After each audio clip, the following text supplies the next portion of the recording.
Welcome back. My name is Andy Melendrez, and I'm your Ward 2 City Council member and also the host of Good Neighbor Riverside. This is where we focus on the good things our volunteers in our community are doing. Today I'm at the Day of Inclusion here at the Cesar Chavez Community Center, which is located inside the Bobby Bonds Sports Complex. There are a few individuals here that I want you to meet so they can tell you about the Day of Inclusion, but also speak to you a little bit about why their involvement, why this involvement is so important to them, and why it's so important to the community. Come on, follow me, Justin. Hold on just a second. Let me introduce you to this individual, very special individual. Could you state your name, please? Rosa Yolanda Monje. And tell us what you're doing here today. I am the chairperson of the 8th Annual Multicultural Day of Inclusion. And tell us a little bit about the Day of Inclusion. Well, the Day of Inclusion is very significant because back in... can I stop? No, go right ahead. Go right ahead. No problem. My mouth is... December 17th, basically in 1943, the Congress repealed the Chinese Exclusion Act. And the Magnuson Act is being celebrated this year, the 75th anniversary of the repeal of the Chinese Exclusion Act. Oh, great. Thank you. It looks like you have a lot of involvement. You have several booths around. Why don't we take a look around? Look at the different groups. Many of them are in for the performance right now, but if you take a quick look around, you're going to see various booths out here talking about the different types of cultures we have in the city of Riverside, but also their contribution to the development of the city of Riverside. Rose, thank you so much for the... Where the donors, we have such a wide array of donors this year. We're so proud of their sponsorship. Great. All right. Well, thank you so much for all your time. While we're looking around for just a second, go ahead and wave and say hello. How are you guys? Good. Tell us a little bit about, in just about 30 seconds, what you're doing here. Tell us about the old Spanish Trail Association. Yes, I talked to you before. Yes. When we were up at Aguamansa Pioneer Cemetery. Yes. And we are right now in the midst of trying to save the Trujillo adobe that is part of the Aguamansa and La Placita communities in the Colton area. This group is also working to mark the trails that go from where the Santa Fe Trail ends in Santa Fe and how the rest of those people got into the West, and mostly by pack mule, and they walked. Very few wagon trains in that era that we're associated with.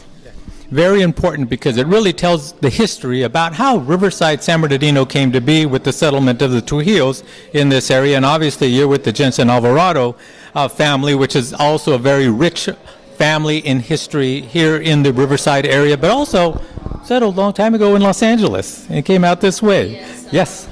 He married, Cornelius Jensen married Ann Alvarado, and her family was one of the founding fathers in Los Angeles, and that line is also the Avila adobe that is actually at the end of the Spanish Trail as part of that rich, diverse family. Yeah.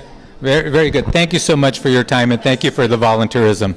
Come on back. Let's see if we can find somebody else or somebody very special that we want to introduce you to. I'm going to come in here very quickly and very quietly, not to make too much noise. I'll be right back. I'm going to get her out of her seat to come out here and talk. You want to come and join me? She's coming right out. And then we're going to close the door behind us. Excuse me for being so close to the camera. There you are. Come on right on up. Could you give me your name, please? Sue Strickland. Sue Strickland, and tell me about why you're doing this, and tell us a little bit about this event. Well, I started the Multicultural Council at the museum, and it was Esparza. Richard Esparza was the executive director, and we had an exhibit on the African Americans in Riverside, and we also had a diversity chair at that time, And I went to one of the board meetings, and they said that the diversity chair had resigned. So I called him and I asked him why, and he said there was an error in the gallery, the gallery guide for the exhibit, and he said they were going to change it, and they never did. And so he said he resigned. He said they didn't need me if I'm diversity chair and I offer a suggestion and they don't follow up on it. And so then Richard Esparza said, well, he really wanted a multicultural council, because when we had an African American exhibit, said the African Americans came to the museum. When we had a Mexican American exhibit, the Mexican Americans came, and then you didn't see them. And they also had one on the Japanese. And so he said we wanted a multicultural council. Well, for 3 months rather, every month I would say, what is the status of the Multicultural Council?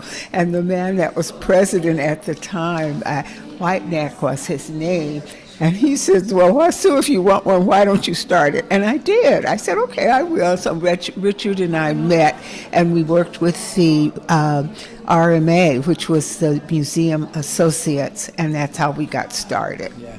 And what a wonderful event. You obviously are bringing the diversity together here in the city. You have Chinatown, you have the old Spanish trails, you have several others here in the area. So thank you so much for all your volunteerism. And this is all volunteer work, right? All volunteer work, that's right. We don't get paid for it, and we go, and it's a lot of work, but it's fun. It's nice working with the people because we have a nice diversified group, and so it's nice. Well, thank you so much for your time and your dedication to this, and to the city of Riverside, and a longtime East Side resident. We've got to remember that.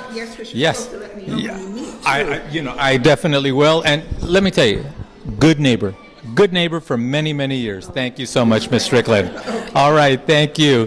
Thank you so much for joining us today at Good Neighbor Riverside. And if you have a story of someone that you know that has done something good in your neighborhood, or has been doing something good for many years and never been acknowledged, we want to be able to acknowledge them and tell their story here to the city of Riverside and throughout the area. Thank you so much for joining us. We'll see you next time on Good Neighbor Riverside.